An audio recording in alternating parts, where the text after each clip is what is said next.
Subscribe करें Bilal take channel को और बेल आइकन दबाएं लेटेस्ट वीडियो सबसे पहले देखने के लिए। बिस्मिल्लाहिर्रहमानिर्रहीम। अस्सलाम वालेकुम दोस्तों, बिलाल टेक की जानिब से एक नई वीडियो के साथ हाजिर हूं। आज की वीडियो में दोस्तों आपको सिखाया जाएगा कि अक्सर ये प्रॉब्लम आपने देखा होगा कि जब आप फ़ोन से कॉल करते हैं तो इस तरह का शोर आता है। सुने तो इस प्रॉब्लम को आप किस तरह सॉल्व कर सकते हैं। आइए बिना टाइम ज़ाया किए वीडियो की तरफ चलते हैं और करते हैं स्टार्ट। दोस्तों मैंने मोबाइल को पहले से ही डिसेंबल कर लिया था ताकि आपके टाइम की भी बचत हो और मेरे टाइम की भी बचत हो। सबसे पहले दोस्तों आप अपने मोबाइल को डिसेंबल कर लें। डिसेंबल बड़े एहतियात से करें। तो ये छोटी सी ट्रिक दोस्तों आपको बहुत काम आने वाली है।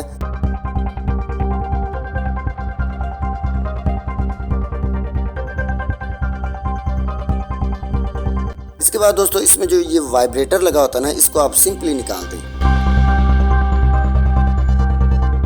तो आइए अब कॉल करके देखते हैं कि ये प्रॉब्लम हल हुआ या नहीं।